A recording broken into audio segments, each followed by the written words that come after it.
familia de Garcías, bienvenidos. Ustedes son de casa, ustedes estuvieron aquí desde el primer día, ¿sí? Entonces, por cuestiones de, eh, pues, climatológicas, el sismo, se nos juntó la pandemia y muchas cosas pasaron y bueno, se tuvieron que mudar ustedes a Puebla, pero de verdad me da mucho gusto recibir a la familia de Alan, su familia, todos son muy, muy, muy amados, ¿sí? También doy la bienvenida a Lupita, también Guadalupe, ¿no? Entonces, perdón, te estoy tuteando, perdóname. Guadalupe, bienvenida, bienvenida.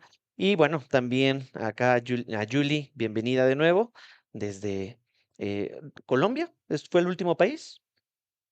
República Dominicana, vienes de allá de predicar y compartir, una gran misionera, y también con Lisette, que también es misionera. Sí, entonces, bueno, gracias a Dios. Cualquier cosa, si necesitan espacios, bueno, estamos aquí para orar por ustedes. Déjenme acomodo esto porque está medio bailarín. Acomodo aquí nada más. Entonces, vamos a abrir nuestra Biblia, por favor, en Primera de Timoteo capítulo 5, Primera de Timoteo capítulo 5, para que podamos continuar con nuestro estudio bíblico, que lo hemos hecho básicamente a través de las cartas pastorales y nosotros hemos ya predicado a través de los primeros 5 capítulos. Entonces, por favor, vete a Primera de Timoteo capítulo 5, ¿sí? Versículo del 17 en adelante. Si lo tienes, me puedes decir ya. ¿Ya? Perfecto. Muy bien, vamos a leerlo en voz alta y después de esto vamos a iniciar con nuestro sermón. Estamos en Primera de Timoteo, capítulo 5, versículo 17 hasta el 25 y leyendo la Nueva Biblia de las Américas, ¿de acuerdo? Si no tengo ningún tema en que puedas sacar tu dispositivo, tu smartphone, lo que tengas ahí a la mano y poder leer la misma versión. Si no, en pantalla van a estar apareciendo los versículos. Dice la siguiente manera la palabra de Dios.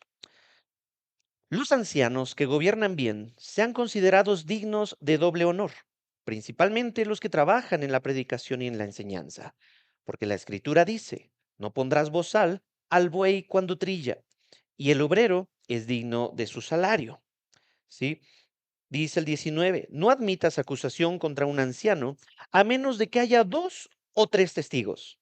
A los que continúan en pecado, repréndelos en presencia de todos para que los demás tengan temor de pecar.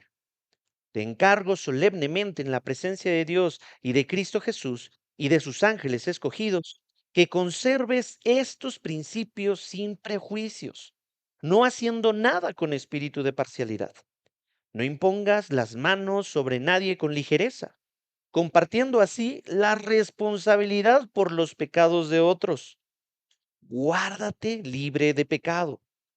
Ya no bebas agua sola, sino usa un poco de vino por causa de tu estómago y de tus enfermedades frecuentes. Los pecados de algunos hombres ya son evidentes, yendo delante de ellos al juicio, pero a otros sus pecados los siguen. De la misma manera, las buenas obras son evidentes y las que no lo son no se pueden ocultar. Vamos a orar. Amado Dios, gracias porque hasta el día de hoy nos has protegido. Tu palabra sigue siendo viva y más cortante que toda espada para penetrar a lo más profundo de nuestro ser. Así te lo ruego que suceda, Padre, a través de esta porción en Primera de Timoteo capítulo 5. No es una porción sencilla, sin embargo, tomados de tu palabra y guiados con tu Espíritu Santo, creo que como iglesia podemos ser edificados, nutridos y que se enriquezca este ADN o cultura que es propio de Horizonte Ciudad de México. Señor, ayúdanos a poder actuar conforme a tu palabra y abre nuestro entendimiento. Te lo suplico en el nombre de Cristo Jesús. Amén. ¿Cómo hay que tratar a un anciano? Es el título del día de hoy. Vamos a estarlo predicando de Primera de Timoteo, capítulo 5, del 17 al 25. Y antes de comenzar, quiero hacerles una pequeña confesión. Ahora que está todo lo de el Buen Fin, el fin irresistible, las ofertas relámpago, Black Friday y todas estas cosas, me estoy haciendo un poco adicto a las cosas rápidas. Incluso están gustando mucho los famosos drive-thru. Pasa, pide y recoge rápido. ¿Te ha pasado en los últimos pon una imagen, por favor, ¿no? Ahorita está muy de moda esta cafetería, ¿no? Tengo un pariente que vive en Canadá y le contamos: "Guau, en México estamos fascinados porque ahora hay Tim Hortons, en México". Y yo me sentía como más fifí comprando un café y una dona ahí. Y él me dijo: Claro, porque no, allá en Canadá no es así, allá son como comprar un taco de la esquina. Le digo, ay, mira, yo ya me estaba subiendo en un ladrillo de gloria. Pero el punto es que cuando uno va manejando a Querétaro, se encuentra con este tipo de cafeterías. Me encantan, porque me choca hacer filas, ¿sabes? Como todo eso. Entonces nada más llegas con tu auto, te estacionas, pides lo que quieres, te lo dan en el momento, vámonos. Dale otro, por favor. Si no has ido a esta cafetería, probablemente has ido a esta otra. Dale, por favor, la siguiente imagen para que podamos nosotros ver también. A lo mejor ha sido ¿no? Y se te hizo tarde y pediste una hamburguesa con papas y vámonos. Siguiente. Me gusta, en lugar de estar esperando a que me llamen, me preparen y todo esto. No soy muy fan de este tipo de comida tan rápida, pero me gusta la agilidad, ¿sí? Siguiente, por favor. A lo mejor no eres ahí, a lo mejor eres un poquito más buscando otras cosas, no necesariamente café. Y vas y te pides lo que tú gustes en este tipo de tiendas. No sé si a ti te pasa lo mismo, pero vivimos en una cultura del todo rápido, dando órdenes inmediatas, pagos en un solo clic, entregas en minutos, decisiones aceleradas. Pero Pablo en esta porción enseña algo contracultural. En la vida espiritual hay un área donde la prisa es la peor elección al momento de elegir los siguientes líderes espirituales. Un error apresurado no solo va a afectar a la persona, sino que puede herir el corazón de todos en la iglesia. Dallas Willard, un autor, decía, la prisa es el gran enemigo de la vida espiritual. El versículo número 17 de Primera de Timoteo nos va a decir lo siguiente. Los ancianos que gobiernan bien sean considerados dignos de doble honor. Antes de empezar a meternos ya en materia, quiero que veamos un poco y traigamos a la memoria lo siguiente, porque Pablo comienza recordándole a la iglesia de Éfeso el valor del liderazgo espiritual. Hasta ahorita ya hemos sabido que en esa cultura greco-romana existía la diosa Artemisa, donde la diosa de la fertilidad y donde los ritos y las celebraciones eran básicamente orgías e inmoralidades sexuales. También hemos sabido que en la iglesia de Éfeso era una iglesia cosmopolita. Muchas personas llegaban ahí. Era compleja la situación de la iglesia de Éfeso en el siglo I. De hecho, hemos estudiado hasta el día de hoy de que tantas personas llegaban a la ciudad de Éfeso que había gente que se consideraba como buenos maestros. Eran buenos maestros, pero del engaño. ¿Se acuerdan? Ten cuidado de la falsa enseñanza. En capítulos anteriores le advierte Pablo a Timoteo, sobre todo los cuentos de viejas. No tan solo los hombres estaban engañando, sino que había unas adorables abuelitas que estaban tergiversando las verdades de Dios en aquel entonces. Por lo tanto, habían docentes o maestros del engaño. Esto es importante porque Pablo le está diciendo en en el versículo 17, los ancianos que gobiernan bien. Primero, hasta el día de hoy hemos visto cuál es el carácter de los ancianos en una iglesia y lo hemos desglosado. Esta palabra que está aquí es anciano, que es presbítero, no tan solo se puede entender como una persona mayor de edad, sino también una persona que tiene un liderazgo en la iglesia. ¿De acuerdo? Por lo tanto, puede suceder que hay líderes que corresponden, ancianos que corresponden a la vejez, o pueden haber ancianos en la iglesia jóvenes que lideran. Espero haber sido claro con eso, ¿sí? El punto a donde voy es, ¿qué hace? ¿Qué es un anciano? Vamos a soltar una definición. Un anciano en la iglesia es un oficio designado para un hombre llamado, probado y reconocido por la iglesia local para supervisar, pastorear y enseñar la palabra de Dios. Ese es un anciano, es un oficio, ¿de acuerdo? Ahora, ¿cómo es el carácter de una persona que tiene el oficio del ancianato? Bueno, no hace falta inventar nada. Primera de Timoteo capítulo 3 del 1 al 7 lo desglosa de la siguiente manera.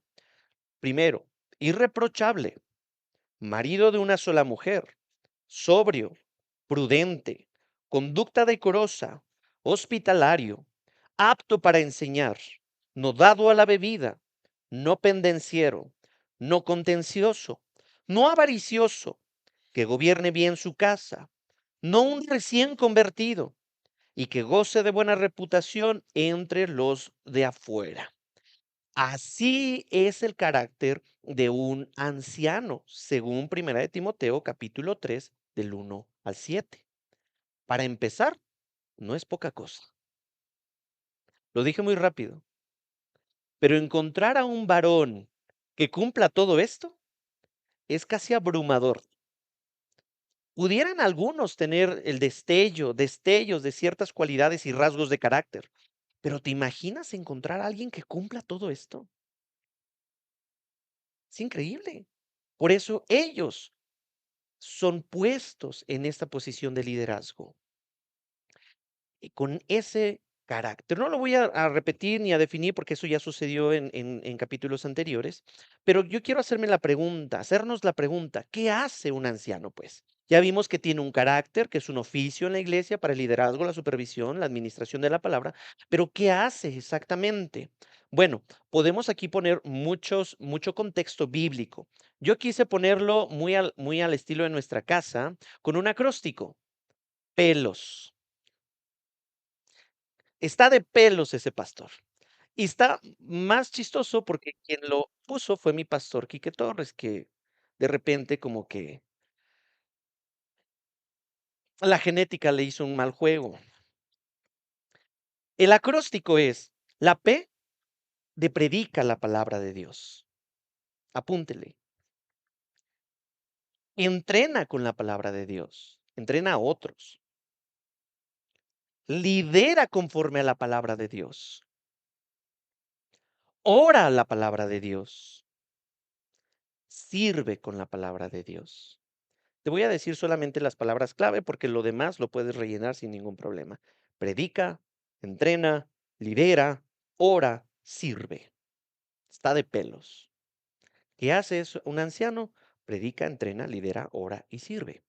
Esa es la función de un anciano dentro de la iglesia de Dios y es muy interesante porque todo lo hace con una saturación de la Biblia. No es simplemente un liderazgo como el mundo lo externa, sino a partir de este libro, a partir de la escritura, se ejecutan todos estos verbos. Ahora, los ancianos, ya definimos muy bien qué es, cómo es, qué hace un anciano en una iglesia. Lo siguiente es importante porque los ancianos que gobiernan bien, la palabra gobiernan también podría traducirse como guía, ¿sí? Entonces, no se malentienda como gobierna y le pones ahí un partido político. Quitémonos ese tipo de concepto. La idea es que estos ancianos gobiernan o guían, lideran de parte de Dios, y estos líderes que están guiando, ¿sí? Que guían, pueden hacerlo bien o pueden hacerlo mal, ¿sí? La frase gobierna bien implica que se ha valorado lo siguiente: el buen carácter y el buen cumplimiento de sus tareas. Así de sencillo.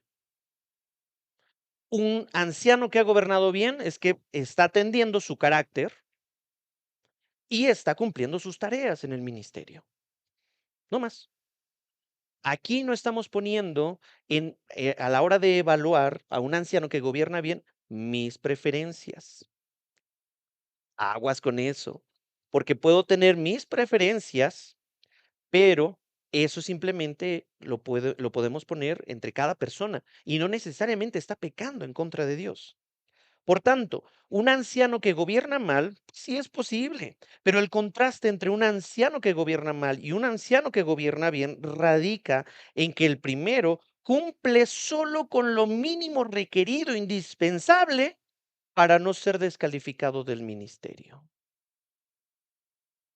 Y el último, el que gobierna bien, busca honrar con su vida y en el cumplimiento de sus tareas al Señor que lo tuvo por fiel y que lo puso en el ministerio. Hay una gran diferencia. El que gobierna mal simplemente hace lo mínimo indispensable. Probablemente ya hasta fue descalificado el mismo. Y lo digo con mucho cuidado. Porque entiéndase, anciano, no tan solo en este contexto es aquella persona con edad avanzada, sino a el pastor que está siendo responsable de una comunidad. Y hay otros varones que comparten esa responsabilidad. Por eso nosotros estamos a favor en nuestra iglesia acerca de formar un grupo de ancianos. Continúa diciendo primera de Timoteo, ¿sí? Lo siguiente, los ancianos que gobiernan bien sean considerados dignos de doble honor, principalmente los que trabajan en la predicación y en la enseñanza. ¿Pero qué significa honor? Bueno, la palabra honor puede traducirse mejor como compensación. Y quiero decirlo con mucho cuidado, y creo que ya hemos platicado de esto e invertido durante este año, que cuando se habla acerca de estos temas, nosotros lo hacemos cuando la Biblia nos dice, no cuando a nosotros se nos antoja. Entonces, la palabra honor significa, o en el sentido es, dar respeto más dar también un pago por el servicio.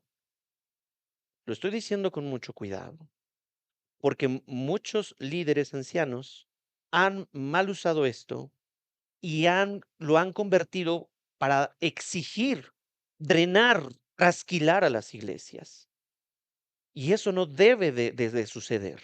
Si nosotros tenemos la palabra de Dios, necesitamos entenderla tal como es. ¿Por qué? Porque culturalmente a los maestros de la mentira se les daba ciertas compensaciones. Así como cuando tú vas al centro de Coyoacán y alguien de repente hace un show para ti o baila o lo que, y empiezan a recoger cooperación, se estaba mal poniendo el papel del maestro por culpa de esos farsantes.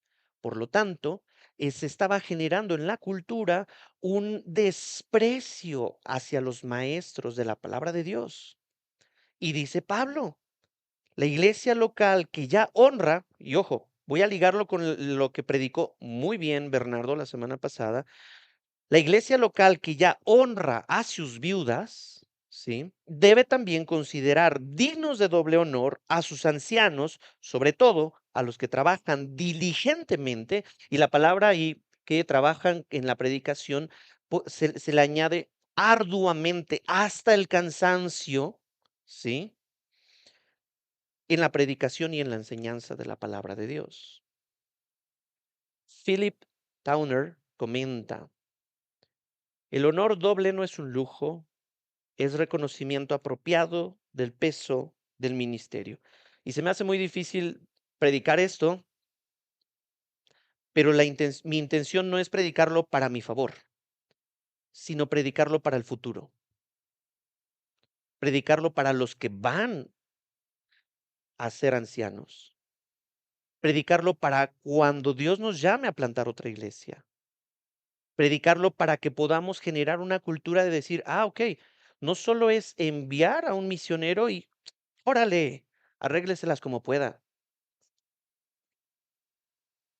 Si este hombre está dedicando su vida, dejando su trabajo para dedicarlo al Señor, lo mínimo que tendría que hacer esta congregación sería suplir, compensar para sus necesidades. Pensemos para la siguiente generación, no para mí, que esto no se detenga simplemente conmigo, no, no, no, no, no. Gracias a Dios, querida iglesia, a través de mi iglesia, que ha mostrado mucho amor para mí, para mi familia. Hemos sido sostenidos, compensados, hemos recibido de verdad más de lo que merecemos y a su vez también con nuestro compañerismo de Cristo es mejor.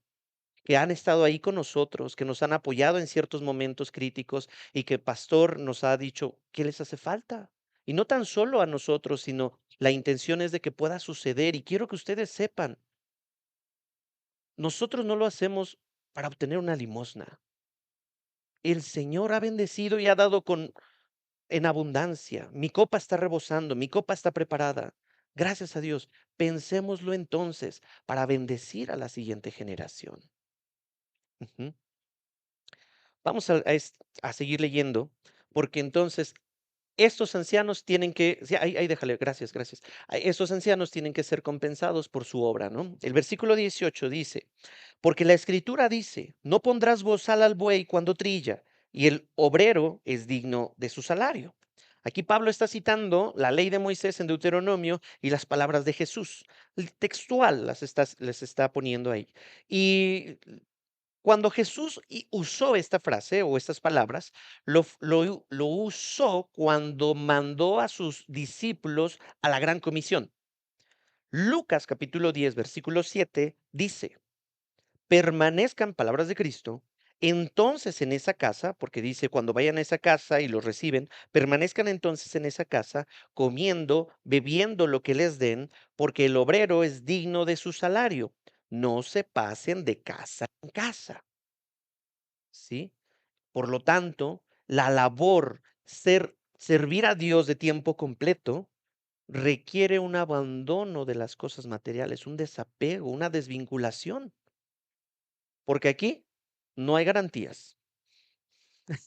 Ojalá nos hubieran dado una carta de garantías hace 10 años atrás diciendo, no te preocupes, aquí está firmado todas tus garantías, ¿no? Pero aquí requiere dar pasos de fe. Y aquí yo me sorprendo mucho cuando a veces se hace un llamado, no en nuestra iglesia, pero sí en otros contextos, en otras en otros lugares, en donde ya la siguiente generación no quiere dar ese paso de fe, pues porque no tiene todo. ¿Y mi iPhone 17? ¿Y dónde está mi Suburban para que me pase a recoger? Pues necesito llegar bien preparado y bien nutrido a la misión. Ay, hijo, ¿cómo te explico? Tuvieron ministros, hermanos en la fe, antes de nosotros, que no tenían ni un quinto para llegar a la misión y utilizaban sus dos patitas, para llegar y caminar 1, 2, 3 horas, donde no había electricidad, donde no había agua, donde la gente no tenía la educación básica. Y entonces soltar un sermón como esto estructurado era como escuchar simplemente el viento revoloteando. El punto era conectar con la cultura, en su idioma, en su ser. Una vez me pasó.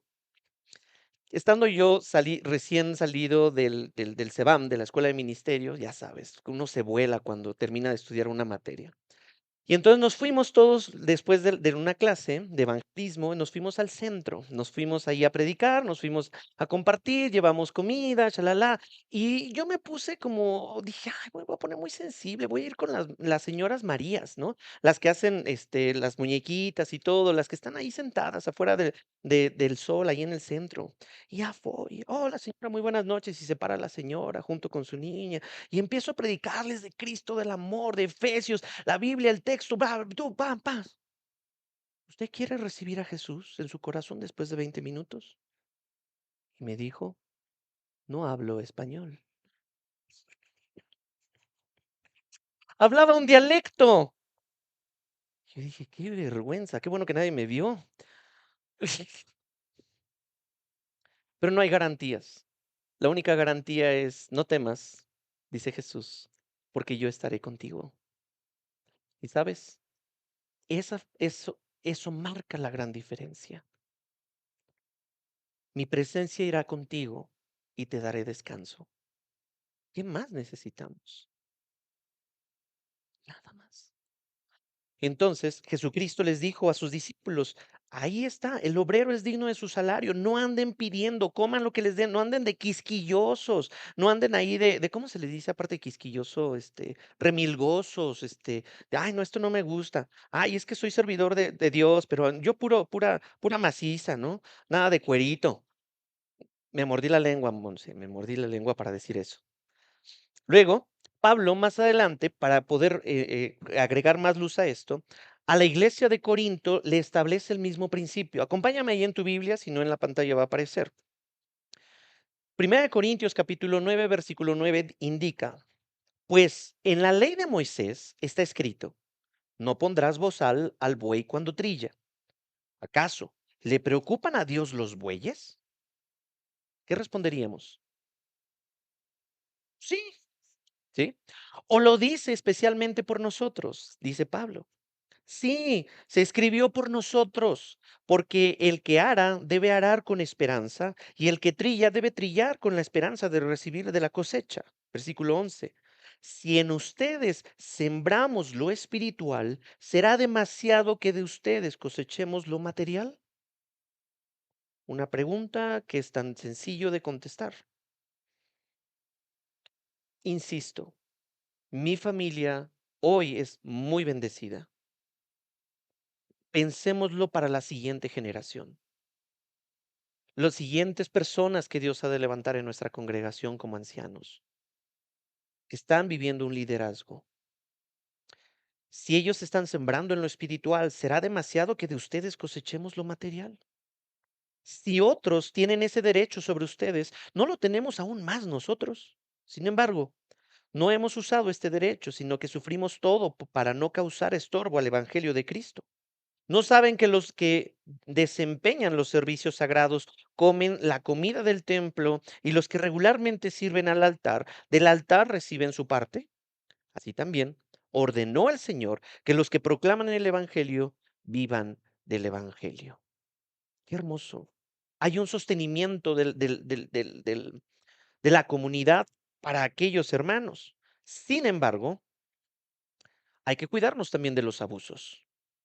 Nada más quiero añadir la siguiente cita en Primera de Tesalonicenses capítulo 5 versículo 12. Pero les rogamos, hermanos, que reconozcan a los que con diligencia trabajan entre ustedes y los dirigen en el Señor y los instruyen y que los tengan muy alta estima con amor por causa de su trabajo. Vivan en paz los unos con los otros. ¿Por qué esto es importante para nuestra cultura hoy en Ciudad de México 2025? Porque se está transmitiendo la irreverencia a la autoridad.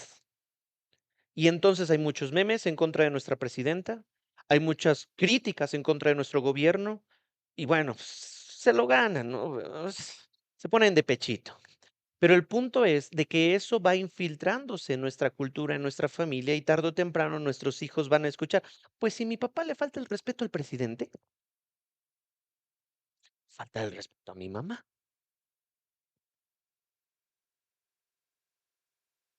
Pablo está dignificando la autoridad, aquellos maestros que, ojo, estoy diciendo los que gobiernan bien, los que tienen el cumplimiento de este carácter y de que hacen este tipo de tareas, entonces a ellos reconózcanlos por su diligencia. No está diciendo en ninguno de estos versículos, reconózcanlos por su carisma, sino por su esfuerzo. Debe de haber un esfuerzo. Y en la Ciudad de México, en una ocasión me puse, traté de, bueno, pues yo voy a usar esto mismo que Pablo dijo en Primera Corintios, ¿no? Trabajar y lo que se conoce como pastor bivocacional. Ahora, no hay nada en contra de eso, pero para mí fue muy difícil encontrar el equilibrio entre mi empleo y la iglesia, porque o descuidaba uno y atendía al otro, o atendía al otro y descuidaba al otro. Fue muy difícil. Y mi familia y yo nos pusimos a orar y dimos el paso.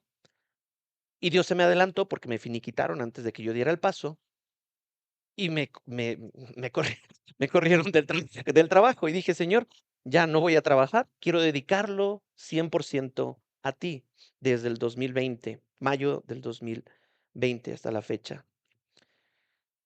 Entonces, el principio de dar honor queda más que claro y con justificación bíblica. No obstante, si el anciano gobierna mal, Pablo expone un protocolo regulatorio contra el incumplimiento del oficio.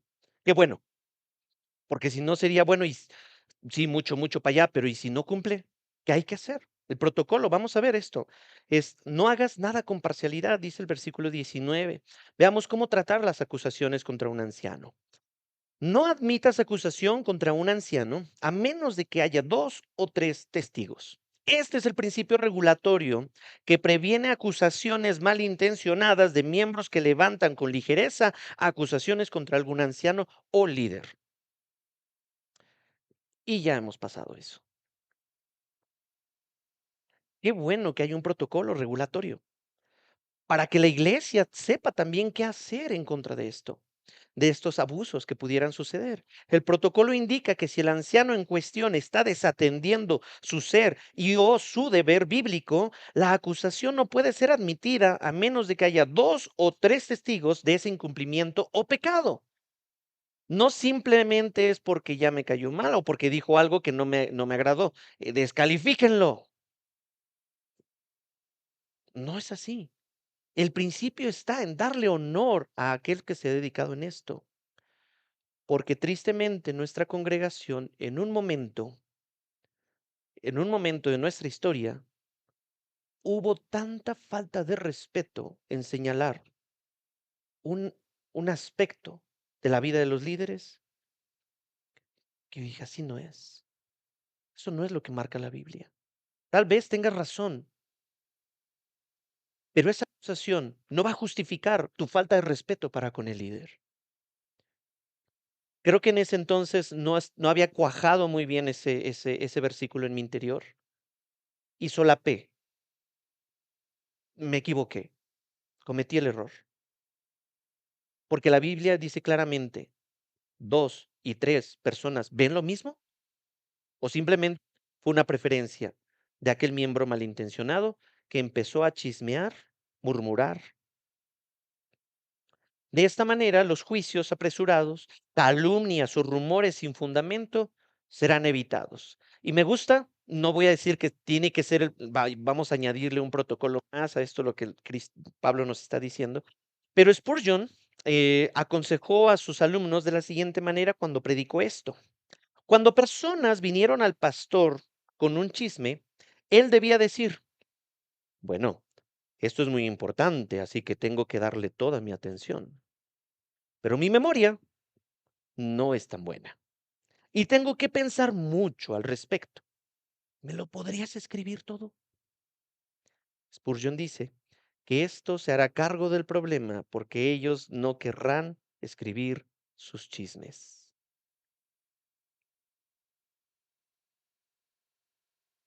A veces nos cuesta mucho trabajo ponerle palabras a nuestro chisme. Simplemente son invenciones. Y normalmente las emociones fueron gobernadas, capturadas para lanzar una acusación. Mis hermanos, el principio de dar respeto y honor al líder debe de mantenerse aunque el líder esté descuidando. ¿Recuerdan la escena de David cuando la tuvo facilita para poder asesinar a Saúl? Que él sí totalmente tuvo todo para ser descalificado de su autoridad. Y cuando lo encontró en aquella cueva, haciendo sus necesidades, David estaba ahí y pudo bien darle cuello, pero simplemente cortó un pedazo de su túnica y después le dijo, Saúl, aquí estoy, pude haberte asesinado, pero no lo hice. ¿Quién era David? Que tenía muy consciente en saber si él es el ungido de Jehová, ¿quién soy yo para menospreciar y tutear, mangonear, desvalorizar a quien Dios puso? Les puedo abrir mi corazón, espero que esto se pueda editar.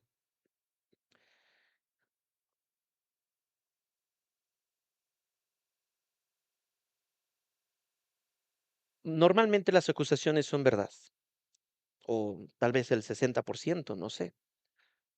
Sin embargo, la manera en que se dice, se comunica, tiene mucha significancia. no admitas acusación contra un anciano, porque de por sí no es difícil, perdón, no es fácil. No es fácil para un anciano, para un maestro de la palabra, mantener esa pureza que Primera Timoteo capítulo 3 desglosa. Todo ese carácter, ¿te imaginas? Toda esa realización de tareas. John Stott decía, los líderes necesitan protección contra la crítica injusta y confrontación cuando pecan. Sí, eso es necesario. Si el anciano en cuestión insiste en pecar, entonces, si no está haciendo caso, ya hubieron 2 o 3 testigos, ya dijeron pastor, ministro, anciano, o en este caso líder, no hubo una respuesta y el anciano insiste en pecar. Vamos a ver que el siguiente versículo nos dice qué hacer. Pero hasta aquí todo bien, iglesia. No es como, ojo, y esto no lo escribí en mis notas, yo creo que es inspiración del Espíritu Santo, pero a menos de que haya 2 o 3 testigos, no significa que tú hayas ido y hayas empezado a esparcir el chisme. Oye, fíjate que el pastor se peina bien feo. Ah, fíjate que el pastor, ¿verdad? Ustedes piensan lo mismo. Vamos a decirle. Contaminaron. Hubo una contaminación de ese chisme y de ese pecado. Primera de Timoteo 5:20 dice, ahora sí. A los que continúan pecando, perseverando en este pecado, sí, repréndelos en presencia de todos. Es uno de los versículos que a un pastor no le gusta predicar, pero que es bíblico y se necesita predicar y que la iglesia necesita saber. A los ancianos que persisten, continúan en pecado, lo justo es reprenderlos en presencia de todos. Pero ya estamos hablando de la segunda parte del protocolo, ¿te fijaste? No es simplemente de decir, ah, pastor, yo ya convoqué todas las firmas, aquí está mi carta, lo reprendo en frente de todos. Y ha pasado. No aquí. Gracias a Dios. No, así no son las cosas. Hay que guardar el respeto. Eso no significa reprender fuertemente para sobajar, para humillar o para dar venganza, sino para buscar restauración.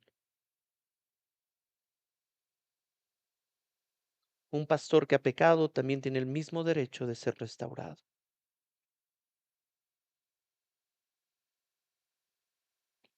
En el curso, en la convención de Bernabé, al que fuimos este año, mi esposa y yo, de pastores, en Querétaro, fue muy impactante para mí. Nunca lo había visto, tal vez tú sí, pero para mí fue muy impactante que una de las conferencias, muchas de las conferencias son para traer gracia, ánimo, gozo al pastor y a su esposa, y en uno de los conferencistas, no me acuerdo el nombre, uno de los conferencistas cayó en adulterio hace muchos años atrás. Y me acuerdo que empezó a dar su testimonio, ni siquiera él, porque fue su mentor, ¿no? El que estaba ahí parado mismo y empezó a decir, y dijo, es que él cayó en adulterio y la gran diferencia fue que él lo confesó en lugar de que haya sido descubierto. Él lo confesó, él tuvo la valentía de confesarlo y entonces tuvo un proceso de restauración, de consejería. Este pastor que fue descalificado del ministerio, le decían, tú no vas a servir, ya no hay un liderazgo para ti, pero quiero que estés aquí cada miércoles escuchando la clase, que estés presente, que cumplas con tus tareas. Y este pastor en cuestión, ¿no te acuerdas cómo se llama? No, ¿verdad? Durante un año fue, asistió y fue restaurado. Después, el grupo de ancianos convocó a una junta y dijeron, ¿han visto la actitud y el corazón de este pastor?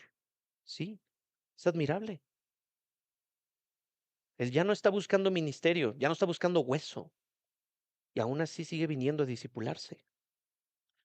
Poco tiempo más pasó y fue restituido, ya no a un pastorado, pero sí a una posición de enseñanza.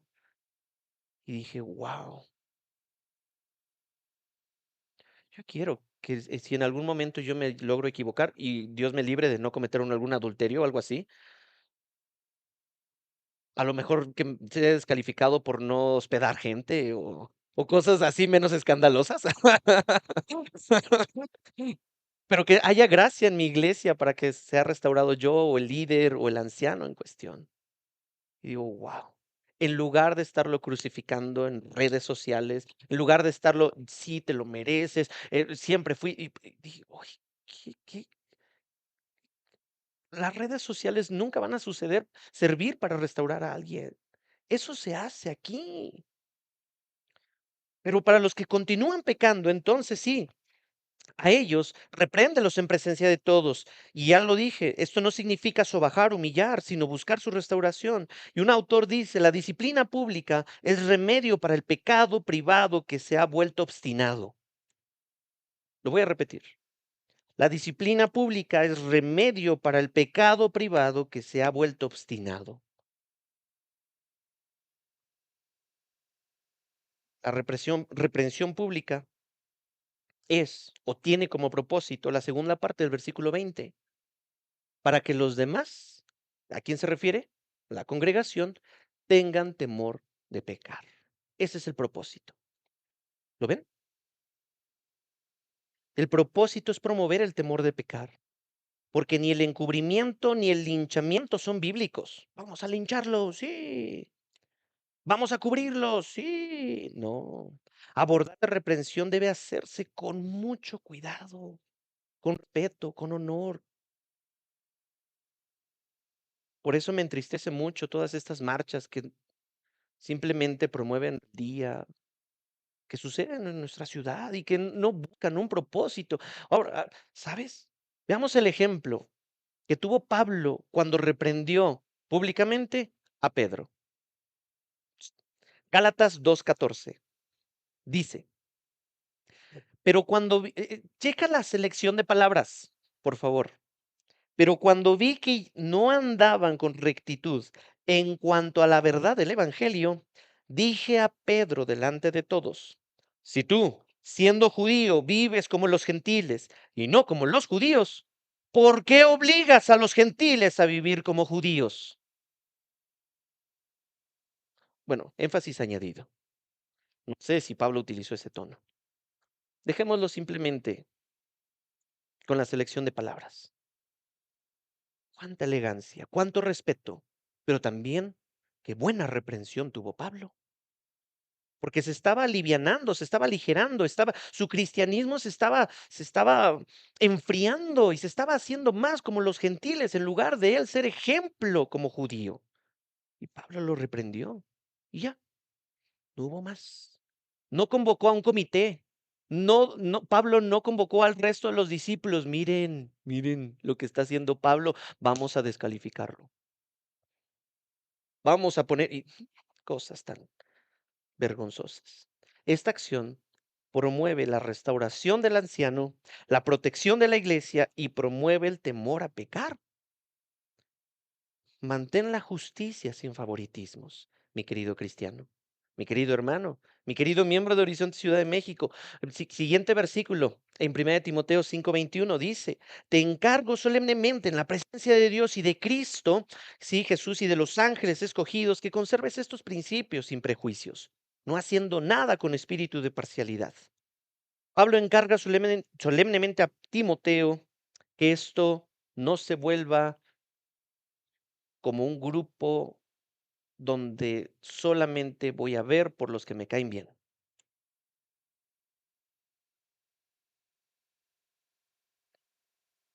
Dios ve los corazones, por eso está diciendo, solemnemente te pido que no seas parcial, porque estás delante de Dios que todo lo ve. Estás delante de Jesús que está presente. Estás delante de todos los ángeles escogidos que son como una nube de testigos. El llamado es no hacer nada con parcialidad, sin favoritismos ni prejuicios para los que gobiernan y para los próximos que vendrán a ser ordenados como ancianos, porque pudiéramos decir, este me cae re bien, este como que tiene carisma para ser anciano. Mm, ya me equivoqué en eso. Y así no funcionan las cosas de Dios. Para el nombramiento de la próxima generación de ancianos, considera lo siguiente versículo. No impongas las manos sobre nadie con ligereza. Y ya vimos que imponer las manos significa te estoy delegando, te estoy empoderando, confío en ti para esta obra. Tienes todo mi respaldo. Eso significa imponer las manos. Ahora, Pablo le dice a Timoteo, no lo hagas livianamente, tan a la ligera, sin pensarlo. Si no han sido debidamente observados en su carácter, no en la actividad de su ministerio. Tardé 2 años en poder decir amén a eso. La precipitación para nombrar ancianos traerá más tensión relacional a la iglesia que soluciones a esas tensiones. Porque una decisión apresurada no solo afecta a una persona o a dos, sino que puede herir el corazón de todos en la congregación, causando un gran desastre.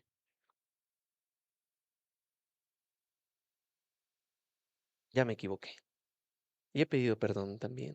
He confesado mi pecado delante de Dios, delante de ustedes. Y digo, Señor, gracias por la gracia que me das de comenzar de nuevo.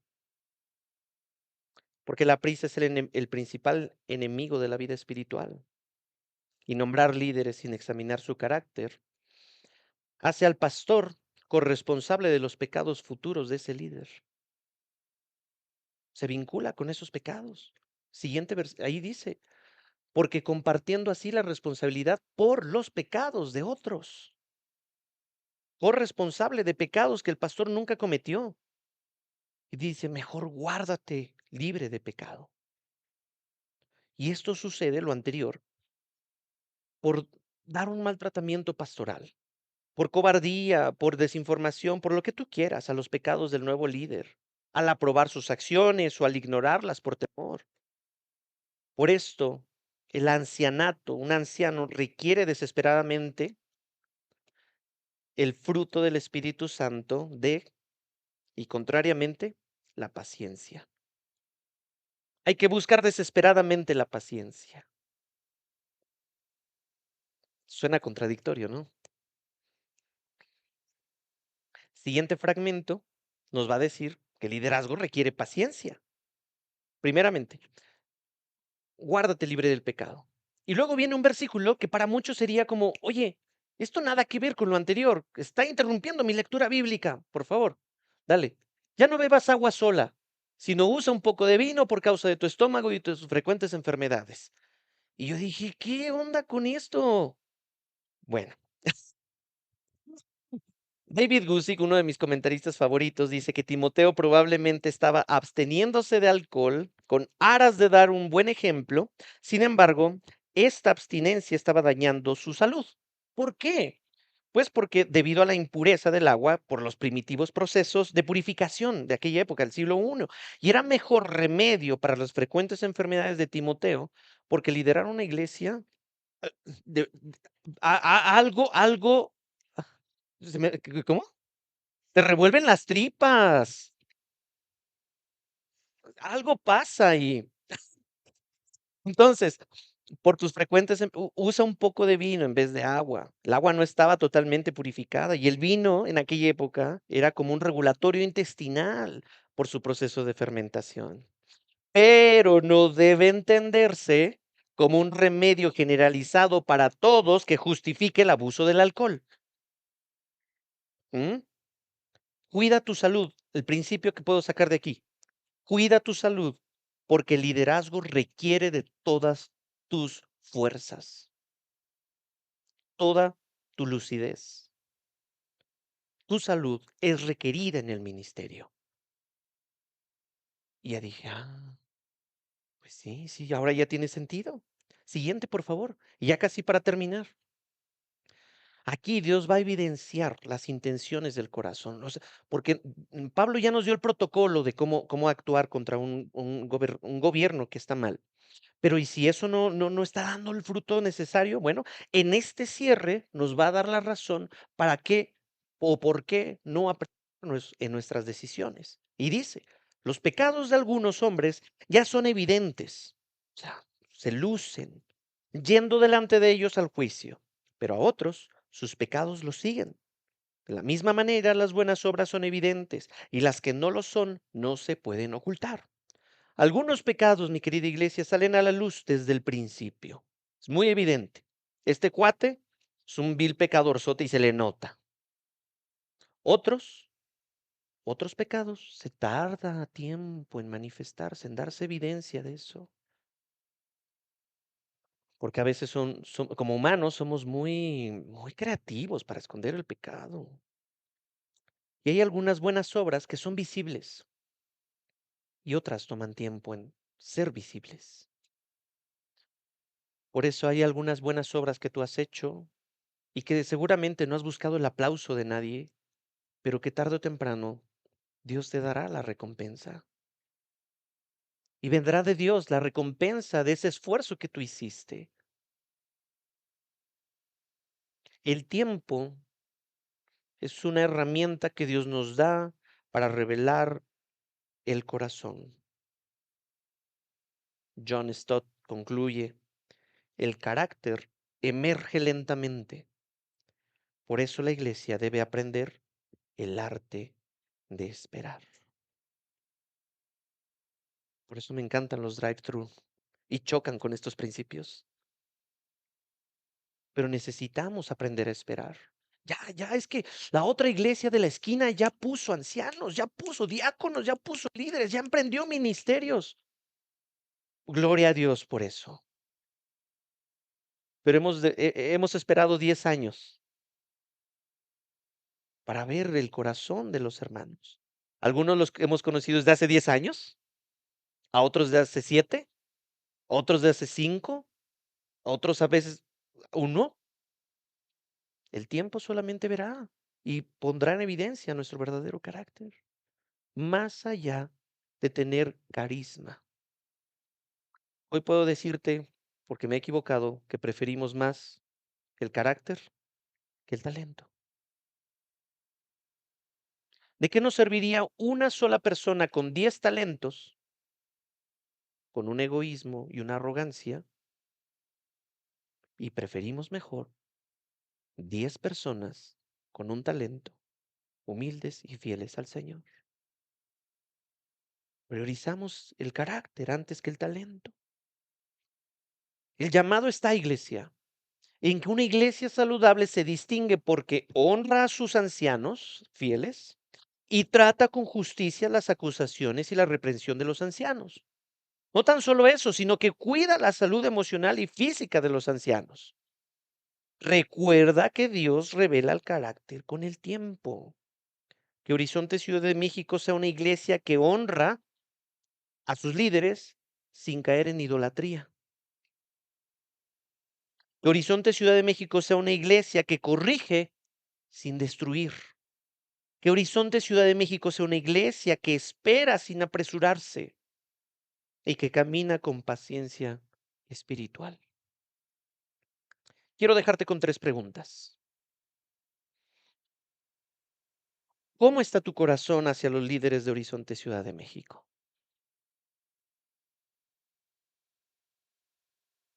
¿Cómo está tu corazón hacia los líderes que están o que sirven hoy en Horizonte Ciudad de México?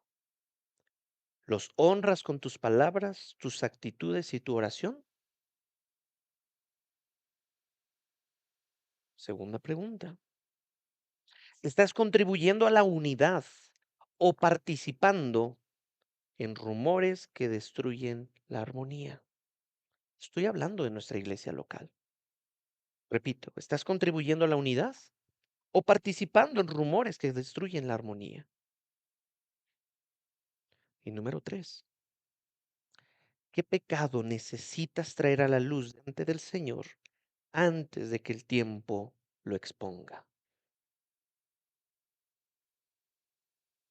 Que Dios bendiga su palabra.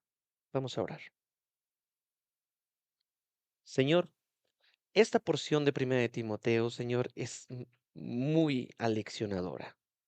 Nos da mucha dirección en cómo tratar a los líderes que tú has puesto en las iglesias. Señor, y honrar a aquellos que gobiernan bien, Señor, que se esfuerzan en enseñar tu palabra, el Evangelio, tu escritura. Señor, permítenos seguir honrando a nuestros líderes locales. Señor, permítenos contribuir a la unidad en lugar de simplemente lanzar acusaciones a la ligera. Y si así fuera, Señor, ayúdanos a ser valientes también, a poder corregir con respeto y honor a aquel líder para su restauración.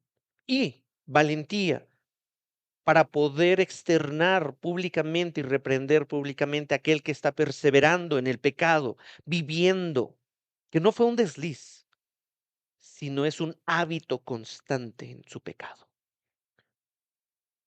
No para humillar, no para sobajar, Señor. Ayúdanos a ser una iglesia que procura esta mayordomía, que procura, Señor, esperar y no precipitarnos. Ayuda a los jóvenes, ayúdame a mí, Señor, a esperar, que a veces me desespero. Ayúdanos a todos a esperar en tus tiempos, que siempre son mejores. Y haz de Horizonte Ciudad de México una iglesia más saludable conforme a tu palabra. En el nombre de Jesús. Amén y amén.